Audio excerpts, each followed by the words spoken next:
Welcome, welcome to the AI in Customer Service podcast, where we talk about customer service and the impact of AI in customer service.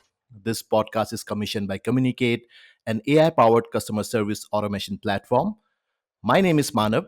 I'm the product marketing manager at Communicate.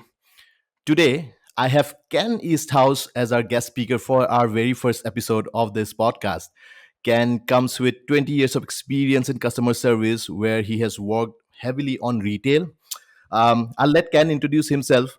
So we'll just go about how AI has disrupted customer service, or not even disrupted, but how AI is slowly getting into customer service, and we'll try to figure out ways how the coming customers success managers, customer support managers, customer service managers can take advantage and move together with this whole advancements in AI. So, Ken, thank you so much and welcome to the podcast. Really, really honored to have you, and thank you so much for taking the time out today. No, absolutely happy to be here, Manab, and really excited to talk about this because when you look at the industry right now, you cannot duck the question of AI in the customer service world, and it's going to get nothing but more important. So I'm happy to have these sorts of conversations right now. Cool. So, Ken, we would love to have an introduction. Where you have worked, what were your job responsibilities, what were your day-to-day jobs, which is just a brief introduction for our audience to know whom they are speaking to. Sure, absolutely. So I got my start in the customer service world. I think as most people who start in customer service, they don't like dream in college, like, oh, I want to grow up and be in customer service. Like, that's not what anyone dreams about doing. I started out in the communications world, working on Capitol Hill in the private sector, doing news analysis for a lot of Fortune 500 companies and Congress. After working 60 to 70 hour weeks, in through my 20s, I said, this isn't for me anymore. So was just kind of bouncing around and looking for work. Started working for a government contractor doing call center work for the Department of Education. And that morphed into becoming a supervisor for 1-800 Medicare for a government contractor. And that morphed into helping the federal Obamacare call centers get started. And that morphed into, a continued expanded role. I came out to the East Coast to help Wayfair open a new call center in Western Massachusetts right before the pandemic. And then a small little startup called Spot On Fence recruited me to build out their entire customer service team from scratch about 2.5, 3 years ago. So that organization went from 2 people and myself to a team of more than 20 today. Wow. And so from there, yeah, it's really been kind of a great roller coaster of a journey. It's not a straight line by any stretch, but it has been a great ride. That is a great journey. I love journeys which start with something else and then you keep on growing in career and you figure out things. Okay, this is not what I wanted. Okay, let me explore something new. And then you kind of fall in love with the thing and you try to improve that processes, and where you get deeper and deeper and you understand the whole industry. We need more people like those who love their job, what they do. Yeah. Ken is, for our audience, Ken is also the host. Ken and David, they run a podcast called as How May I Help You. They also talk about customer service, and both Ken and David comes with around 40 years of experience in total. So please check them out. They're available on podcasts and other streaming platforms. Please check them out. It's really fun. I did check them out, and the conversations they have are like really really good. And if you are in customer service, customer support, you should definitely check them out. So, Ken, what's this whole fuzz about AI in customer service? Everybody is talking about, okay, AI will take our jobs ahead, but we are not going to talk about AI will take our jobs. That's an old, people are over it. But what do you think about how customer service teams can leverage AI, or what do you think? What's going on there? So I think right now the industry is really in an interesting place because AI is so new that a lot of established leaders in the customer service world are still trying to wrap their head around it and try to figure out its place, right? And you have that married with a lot of new startup companies that are in the AI space that, some of them are very upfront and honest and say, here's what our AI can do to you in terms of your deflection rate, in terms of saving on your overall customer service costs, in terms of saving on your customer satisfaction scores. There are others who, because it's so new and there's not a lot of data out there on how AI can help customer service departments, they're promising you the sun and the moon and the stars and are overpromise and the delivery will happen later. So it's really interesting to see kind of the different promises that people are out there, without taking into account that every customer service team is a little bit different. Your customer bases are going to be a little bit different. You have to tailor your mix and how you contact and how you interact with your customers based on your customer base. So you have to work very closely with your marketing team, with your customer experience team, with your product team. Because I'll tell you a story. We started really heavy in AI at Spot On Fence, which is a GPS dog collar system. But despite being a high-tech product, a lot of our customer bases were relatively tech averse. They wanted to be able to have something simple on their phones so they could just pull up an app and go, but they didn't want to talk to a bot. And they were very sensitive when they were talking to a bot, and they kind of recoiled in that. So we had to scale back a lot of our AI systems initially because of that feedback that we got. So I would say, yeah, there's a whole lot going on and a whole lot of promises being made. And I think every customer service manager has to understand you have to kind of tailor things to yourself, to what your team is. Right. Awesome. So what's happening right now is even the C-suite people, they don't know what to do with AI, but they just know they have something to do with AI, and then just push it on to the next level managers. Hey, Yeah. integrate AI so that we looks like we are a company where AI is being leveraged. So very funny thing. So ours is a chatbot company. So we integrated OpenAI's LLM, Anthropic's LLM. What happens sometimes we come across like some bizarre request where they would say, "Hey, we have technicians, right?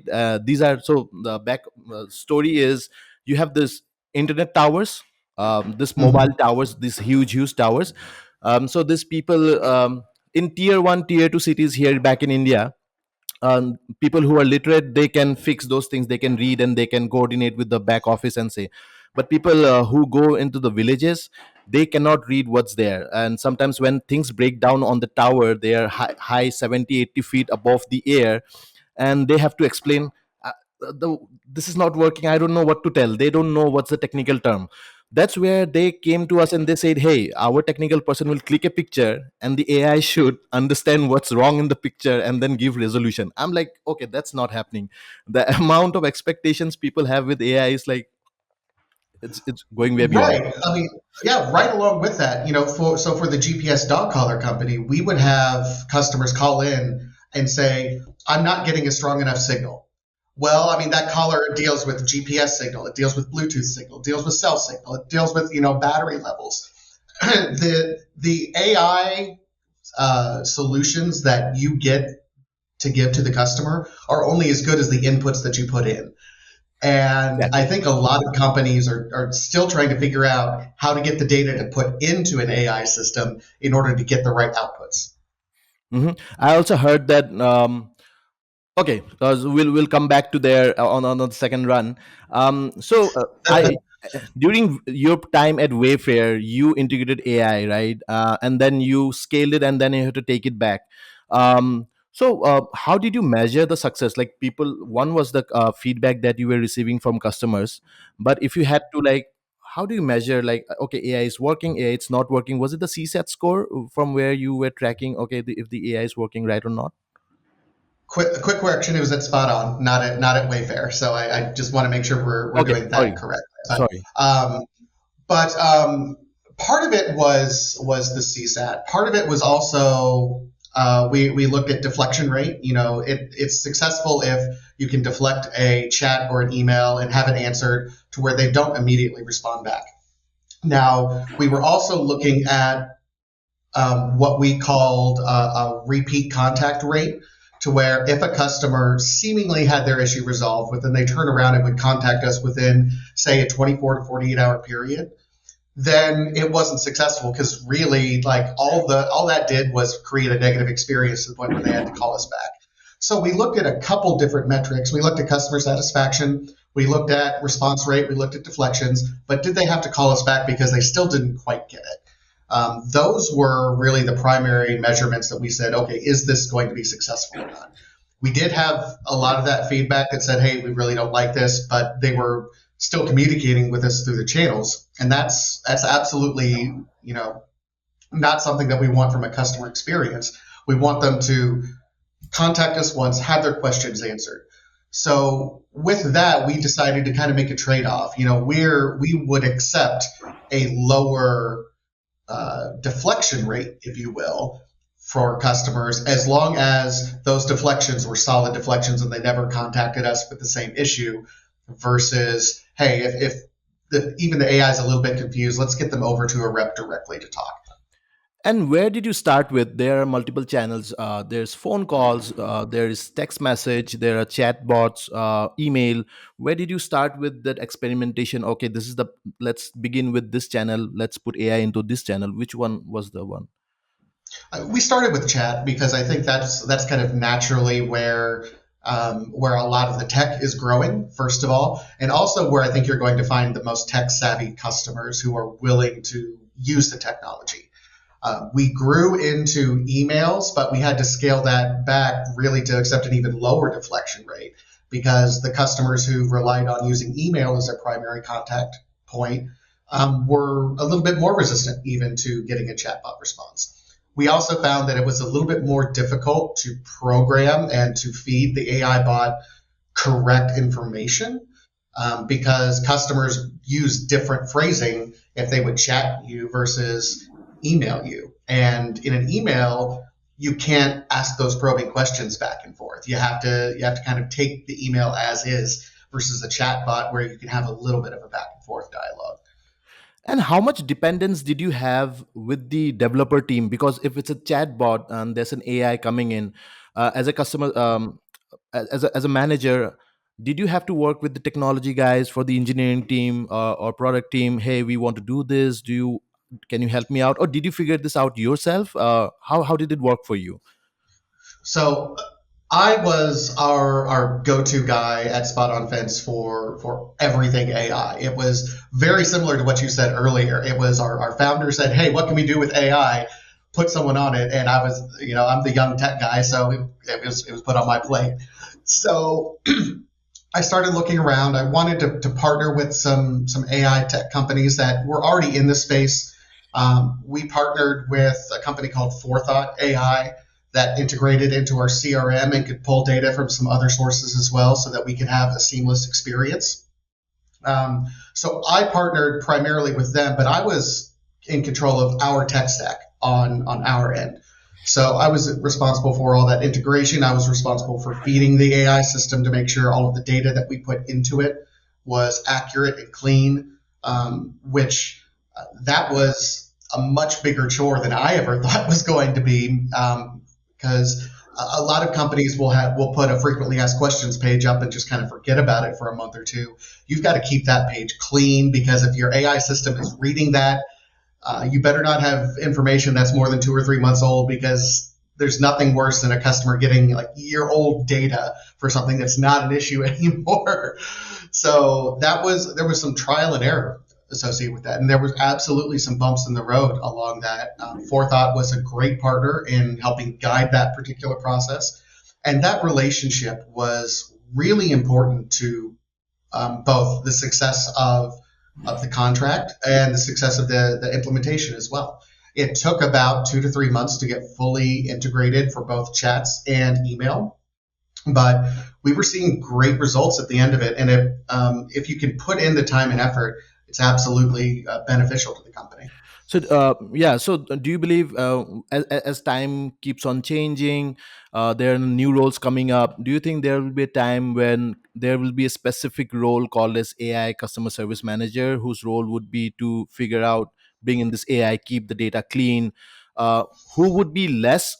related with the team, where with the support agents, but he would more work with the AI and training the data, retraining the data, what is right, what if there's a wrong statement going out from the chatbot, and then retraining it, making it correct. Do you think there's a new position that would be opened up, or people who are current customer service manager, they have to step up and take this AI customer service manager role?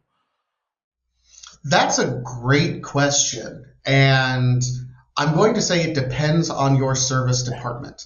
I like to lump customer service groups into kind of two categories. There's the customer service departments that are there to genuinely help the customer, and that's part of your brand differentiation.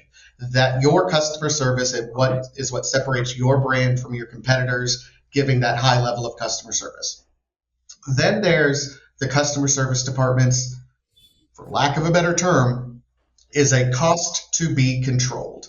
And the idea is to get the total sum cost of your customer department as low as you can, because someone in the hierarchy cannot equate dollars spent on customer service to sales or anything like that. So they can't equate it to the bottom line. So they see customer service as a number to be shrunk. For those kinds of customers, I think that's just going to be like anything within AI is like they are going to be defined by total deflection rates. They're going to be defined by shrinking that down. And ultimately, I think managing the AI is going to fall on a customer service manager who's going to figure it out. And Right. I think that's really unfortunate, because I think that's not going to be utilizing the AI systems to their best benefit. I think in those companies that really want to maximize the customer experience and differentiate, they might have someone dedicated to it may not be someone specifically dedicated to just managing the AI systems, but they're going to prioritize going through the articles, once every week or two to make sure everything's up to date. They're going to be making sure everything is, all their online information is updated. They're going to be making sure they're going to be testing the AI system on a regular basis. So, but that takes resources. And the predominant opinion, unfortunately, I think, is that AI systems are a way to save money. So I'm worried that that's where the industry is going, when I think it can be used in an entirely different way. Got it. Got it. Totally makes sense. Yeah, and I agree. I agree. So, what do you think about the human empathy in customer service? Obviously, AI will never replace the AI empathy. Uh, what are your thoughts on that? About because So AI will never take that away. no, I don't think AI will ever take it away. And any AI company that is promising human levels of empathy needs to be shot into the sun, Yeah, yeah, yeah, for yeah. lack of a Yeah. better. They have to be. But Yeah. but I do think that machines are capable of a level of empathy that a burnt out customer service agent who's been on the phone for 8-10 hours a day, who's been told the same issue over and over and over again. Like, from a human perspective, I can only have empathy for someone who, if, for example, you work for a phone company, Hmm. and it's phone turn off day. Everyone's devices are getting shut off if you don't pay your bill if you're more than 3 months behind. Guess what? You know that all of your phone calls that day are going to be people trying to get their phone lines activated, and there are going to be various levels of angry and upset and things of that nature. I think AI is certainly capable of handling a chunk of that production and handling it with a greater degree of mittens, I guess is the best way to describe it. Like, you can handle it in a soft sort of way where the customer is still assisted and their service is turned back on, better than a customer service agent who will be berated at for 8.5 or 9 hours a day. By the end of that shift, there's only so many spoons in that drawer, Right. right? Right. So the things that that are going to happen, that will have a repeatable condition that you can address and not expose your employees to, I think that's where AI can step in and say, it's not necessarily about a machine having empathy. It's about getting a resolution to the problem and then protecting your employees so that they can have real empathy for the customers who need it versus all the other junk. Right. Makes sense. Yeah. Makes sense. So let the chatbot or the AI take simple repetitive tasks, which are like simple questions, basic questions, so that the agent is like kept away from those repetitive questions, which makes them angry sometimes. That guy, Right. I've been answering the same question again and again, and so they can give like focus more with empathy and yeah, And they can give real in-depth customer real in service depth. Yeah, to those inquiries that really need it. yeah. What about Gen Z? So you've seen the different phases of customers. How do you like sometimes like the terms they use? I don't understand, and the way they expect the customer service at a very faster thing. How are you handling Gen Z people? Whew, that's a good one. Gen Z is going to be one of those conundrums that I don't know because on one level I just treat them like any person who comes in the door. You know, I might change my verbs like "How you doing, sir?" It's like versus "Hey, man, what's going on?" Yep, Like yep. how you start the conversation might change, but as long as you understand that everyone just wants a positive outcome to the experience, I think you start there and you move forward. Every generation.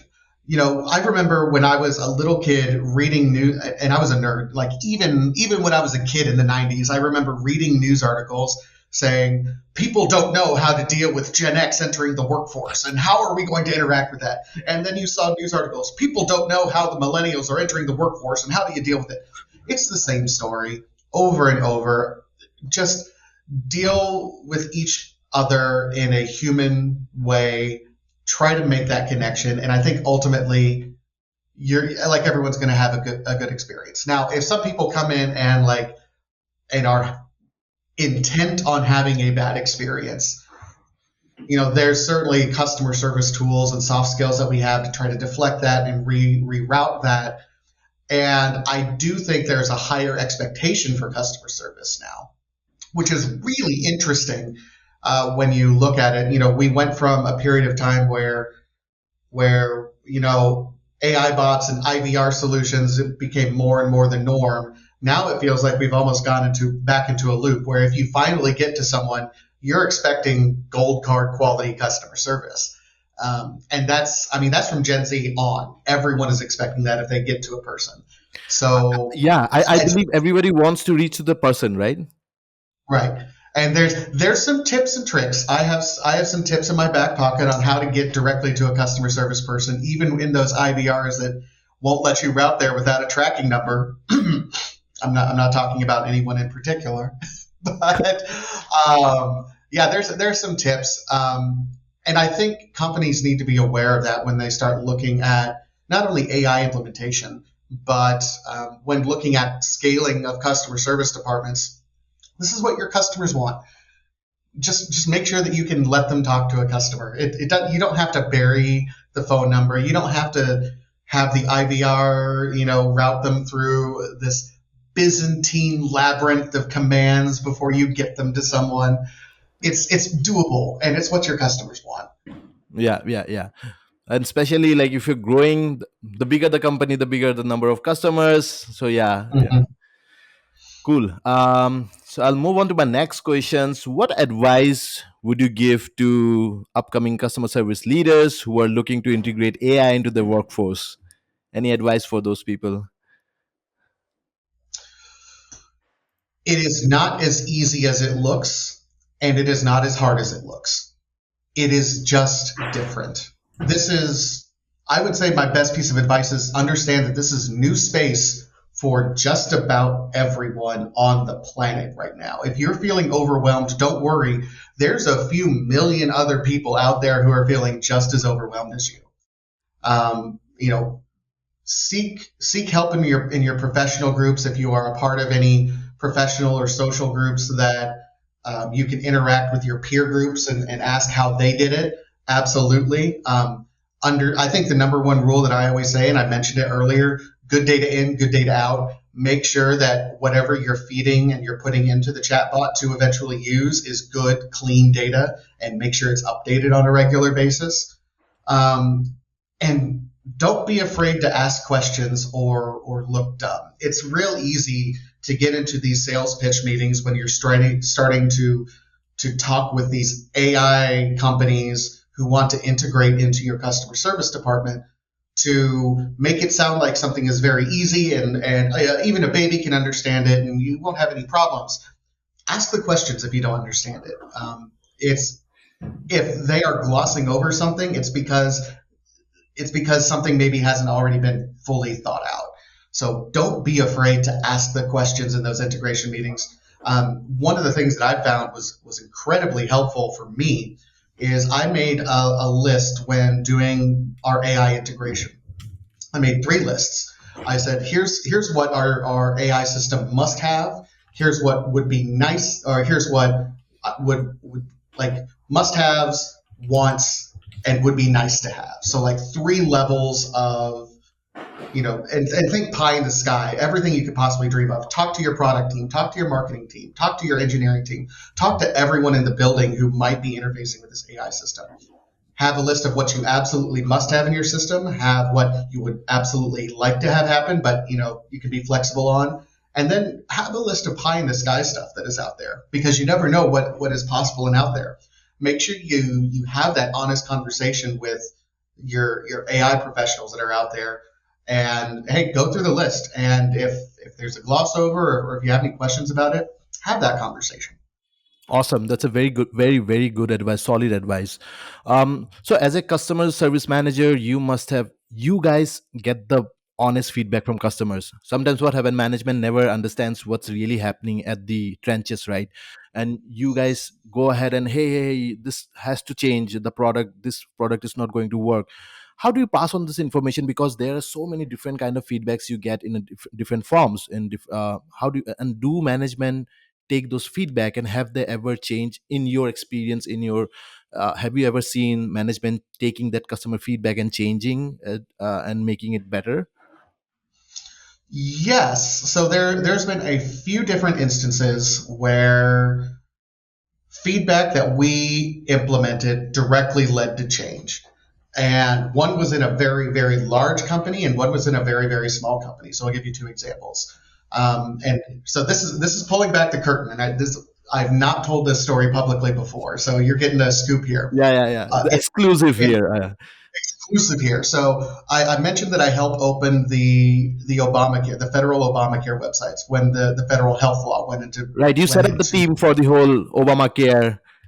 I was on the teams to help get things started. Like I was not there to set it up. I was pretty young. I couldn't be. I didn't have the experience I had now. But I was on the team to help. That was Affordable Care Act, right? ACA. The Affordable Care Act, the Okay, ACA call centers. When we started, we had a grand total of 14 scripts that we were allowed to read from, and all of them had a tag that said "Read All," which meant, according to our management and everyone kind of up and down the line, we were required to read the entire script to a customer if anything in that script pertained to their question at all. Anyone who has worked frontline in customer service knows a customer just wants their question asked. You do not need to read 5 paragraphs of information to them. But it was such a political hot potato at that point. No one wanted to give incomplete information, and no one wanted to be on a call that was recorded, that was then replayed on Fox News Live, right? So it started out, hey, you have 14 scripts, read everything to answer any questions, call it good. That feedback was sent up very, very quickly and said, guys, this you're not actually answering questions. You're making things really difficult for us at this point. So within a couple months of that script selection went from 14 to several hundred of scripts to read out, and none of them were read all. We could have a little bit more fun. We still weren't allowed to call it Obamacare, even though everyone and their mother who called us called it Obamacare. That's fine. But it took a couple months of our feedback to get to the point where it would reach the deciders who could make that change. And a lot of the upper managers that we brought this feedback to said, okay, we'll take it into advisement. You can quit telling us. Well, we kept telling them every single day until it changed. Yeah, there has to be one, you have to know the channel in those large organizations. You have to know the channel for the feedback, and you have to be persistent, because if it's not persistent, it will fall into a spreadsheet and disappear somewhere. Now, switch over Spot on Fence. very small company. Like I said, it was 3 customer service people when I first joined. Like I said, even now the team is only 20 people or so. Uh, we had weekly meetings where I was there. The head of product was there, the vice president of marketing is there, and the CEO was there. And we would go over the customer feedback line by line every single meeting and say, here's the trends, here's what customers are calling us about, here's the questions that they're having, here's some of the warranty issues that we're seeing a slight spike in. So in that sense, the organization made it a point to develop the life cycle of the product around customer feedback. And not every organization necessarily does that. But when it does do that, it feels like the most collaborative and freeing environment out there, because I can tell one of my customer service reps, hey, remember that customer that you told us, like, ask about, a wall mount for their charging dock? Well, we brought it back to the product team, and they absolutely can reconfigure things so that we can put in a wall mount. Awesome. And it's like boom, boom, boom, and within a month or two, like, there's a full product change to do something like that. And Awesome. and that's one of those types of companies that I love being a part of, because it's where product listens to the customer team, listens to the marketing team, and everyone is collaborating together versus, hey, it takes 2 months to say, let us not read 3 paragraphs all over the phone together, right? Right, that's where the smaller companies can move faster than the larger enterprise because they take a lot of time to make that decision, and you have to buy in from everyone, the CEO, CFO. By the time the customer is all pissed Right. out, yeah, yeah. So during while you were serving for solving for the Affordable Care Act, it was like mostly like voice calls, right? Like phone calls. The channel was like Right. So we did have a chat channel that I helped manage, but we actually turned chats off because it, at the point in time that I was there, the chat software was not evolved enough that we could authenticate people's identifications. We were dealing with social security numbers. We were dealing with personally identifiable information. So we could not guarantee the security of any of the chats coming in that you that is the were who. authentic person. Yeah. Right. So we made there was a decision point made to say we're going to turn chat off, make sure all of the agents that are available to take phone calls, because we can authenticate you then. And the goal at that point in time, there was one metric above all else. We didn't necessarily care about handle time. We didn't necessarily care about a number of other metrics, but the number one metric that the administration was worried about is enrollments. How many people could we get enrolled into health insurance in that first year? So if we needed to authenticate you, having a chat line where we could only ask general questions wasn't going to do it. So we put everyone on that phone line. And did you tell it was like 10 to 15 people, or was it Uh, more? I I managed a team of up to 20 people. Keep in mind the ACA had like, and I worked at a call center that was about 2,000 people at its max head size. There were 13 other call centers of similar size around the United States. So if you think 14 call centers of about 2,000 people Yeah, across the yeah. United States, it's just a A massive huge number. operation. Yeah, huge number. So what's your favorite channel to resolve issues? Is it voice, chat, email? Uh, how's email performing? Are you guys able to resolve issues on email? It depends on the customer, and it depends on the industry. If you're in healthcare or anything that requires authentication with the customer, a Phone is lot the of times best. all you can do, yeah, oftentimes all you can do is give general information.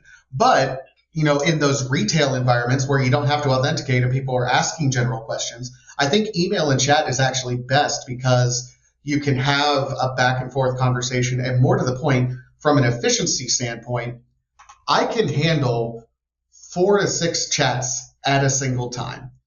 I just have, I have 2 or 3 monitors going, and Right. each monitor has 2 chats going. It can be incredibly efficient. It's a little bit stressful, but once you get into the swing of things, it's fine. Voice, I think, is more intimate.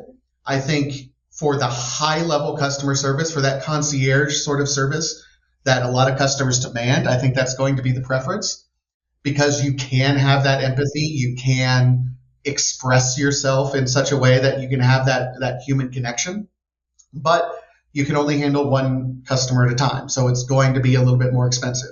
But that's also the expectation. So Yeah, yeah. I don't know. I prefer chats personally. If everything else being equal, I like chatting with customers first. I've been on the phone all my life. I don't like talking if I don't have to. Yeah, at least so you get to know, okay, let me tell me what's the problem, and then if required I can come on a call and then solve this for Yeah, you. But yeah, but over a chat if I can solve it, yeah, why not? yeah. um uh, My favorite my favorite is those companies who have a chat system that says, "Hey, you have to give us a call to solve this. Here's an ID number. Put your ID number into the IVR so you can bypass the hold because obviously you've been waiting on hold to talk to a chat agent. We want to get right to it and help you." I've never heard So, about this thing. Tell me more about this whole system. I've oh, never heard about it. yeah, it's great. It's there's some sort of, and I don't even remember what company it was, but there was an integration that I had. I had a problem with, I think it was a TV or something, and I was chatting with them, and they said, this is the sort of issue we have to talk to you about. Please give us a call at this phone number. When they ask you for, an ID prompt, enter this like 6-digit number, and it will get you to the right specialist department, to the right queue, and it will put you to the front of the queue because you already had to wait like 5 minutes to talk to a chat rep. We don't want you to wait anymore. Get you That there. is awesome. Yeah, I that's a was great. like, I was blown away. Yeah, that is innovation. Yeah, then they figured out a way to do that. Yeah, that's really good. So now coming back to the whole AI in customer service, because the topic of the whole podcast is the AI in customer service podcast.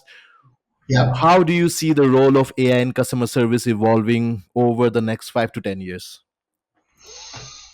that's a great question. I think, as I alluded to before, I think there's going to be two camps that emerge out of it. There's going to be the AI systems that are going to be tailored and dedicated to concierge customer service.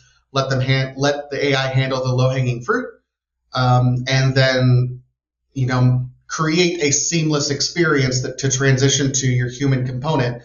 At the same time, the AI system I think is going to integrate on the back end in terms of summarizing what you've already talked about to the customer, looking at their entire call history and being a tool for the customer service agent to summarize their entire call history so that you're not looking up millions of emails and getting summaries of dozens of phone calls. I think that is where the concierge customer service side of AI is going to come as a support tool for the customer service agent or to deflect the low hanging fruit.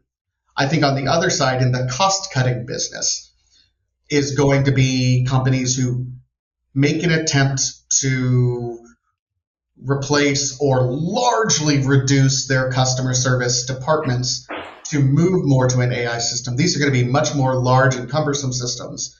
And those are the companies that have already tried to bury their customer service departments behind large IVRs, behind, really in-depth, systems online and self-service systems.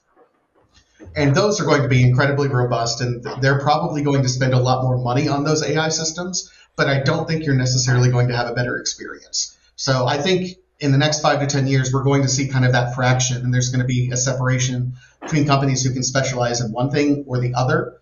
And there's going to be a branding associated with both of those versus, those companies in the AI space that focus on maximizing deflection or improving the customer experience. And there's not going to be a lot of overlap. Right, makes sense. Makes sense.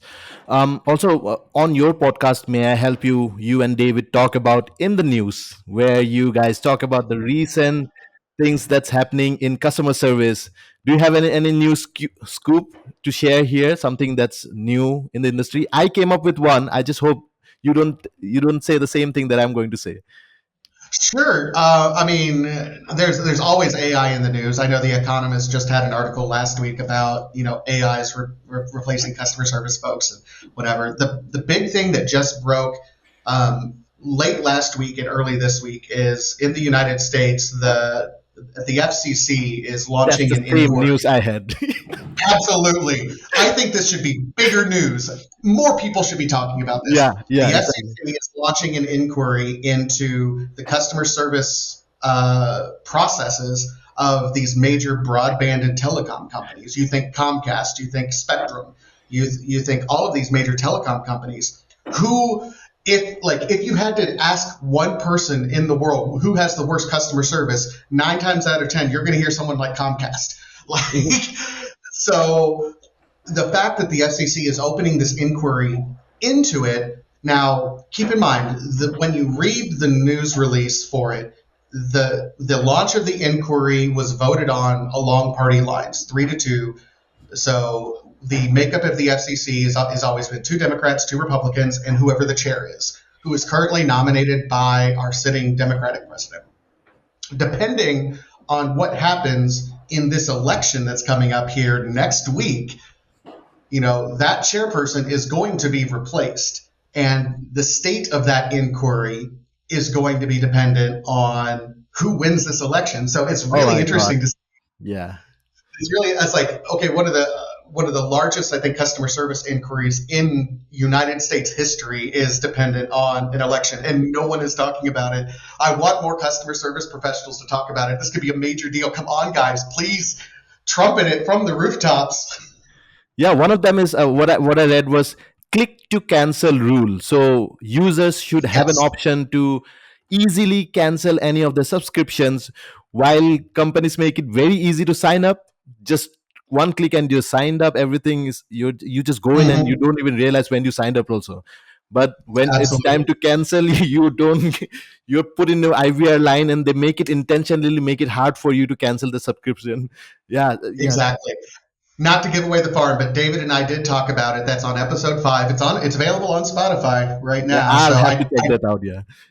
absolutely, but yeah, the click to cancel rules, the transparency and pricing rules, the subscription renewal rules. There's a whole list of things that they are investigating right now, or they want to investigate. Again, because it's just a notice of inquiry, they're just letting everyone know we want to dig into it. It could easily, again, depending on how the election turns out, they could reverse that inquiry depending on if there's a new FCC chairman in the next few months. So something to worth looking into and looking forward to. Yeah, I read somewhere in the news Adobe was charged by some judge. They were fined. They were not allowing users to cancel. Uh, so they had to pay some hefty amount in, I guess, in millions of dollars. I'm not sure what it is. Yeah, yeah. Okay. There are some states that have click to cancel laws on the books, but because it's not universal, not ever. I mean, they don't necessarily all follow them. So Awesome. Okay, so what is your one piece of advice you would offer to companies struggling with customer service today? They have a lot of queues coming in. They're not able to manage their agents. Productivity is not up. If you have to give them any tip, what would it be? my goodness. I guess the first thing is what identify what the problem is. What data do you have to tell you what the problem is? And if you don't know what the problem is, then your problem is you don't have good enough data to tell you what the problem is. Right, right. I come from a data background where I want everything visualized and charted and graphed. And by the way, if I don't trust your graph, I'm going to ask to see your underlying numbers. I want to see it all. Are you a So spreadsheets guy? I am a spreadsheets guy. So at Spot On Fence, I was such a spreadsheets guy. We did not have a dedicated workforce management person. So I did all of our forecasting in Excel using a regression model in Excel That's using awesome. different data points trying to get through. So yeah, some I love me some spreadsheets and data. Absolutely. So I, that's my advice. Focus on the problem, and if you don't know what the problem is, get better data. Yeah, I do believe that. Even if you remember, there was this incident which happened, Ocean Gate. There was a submarine which exploded. The Yeah. CEO died, and the court ordered they have to investigate. And when they investigated that big size of company, they had all the data in spreadsheets. Such a high tech company, they had all the data in spreadsheets, and the court was like, They were like, what, are you like kidding me? But yeah, spreadsheets are the brains, and that what keeps the whole organization up and running. Well, uh, and it wasn't just spreadsheets. I mean, we had our CRM, we had, all these different systems. So we had good data, but yeah, if you're keeping everything in an Excel spreadsheet and you have more than, a couple $1 million in revenue, come on, guys, what are you doing? yeah, yeah, yeah, yeah, totally agree. Okay, Ken, I think I've asked all the questions that are prepared for you. Anything else that you would like to add today to this podcast session? No, I appreciate you having me on, and I appreciate the plug for how can I help you, and really look forward to hearing this podcast. I'm hoping everyone who listens to it likes it, including the people that you're bringing it to, your product guys. So Yeah, yeah, sure. What I did was, like, since this was my first time, I know I blabbered a lot. I just talked something, I was not making sense the sentences. I'll ask the video editor guy to fix those things and make sure that it sounds professional, just like your podcast. But yeah, I took inspiration from you. Most of the things that I went to your podcast, May I Help You podcast, and then, okay, I can talk about this. I can talk about this. For example, in the news, that's a really, really good yep. concept to talk about. And people who are coming up into customer service, they would love. I'll totally advise people to check out May I Help You podcast. Ken, thank you so much for taking out the time today. Really appreciate your time, and thank you so much for doing this with us. Hey, not a problem, Manab. Anytime, and yeah, let me know when it goes live. I'd Definitely, love to definitely. hear it and promote it. So Yeah, yeah. Thanks, Ken. Really appreciate it. Take take care care. then. Take care.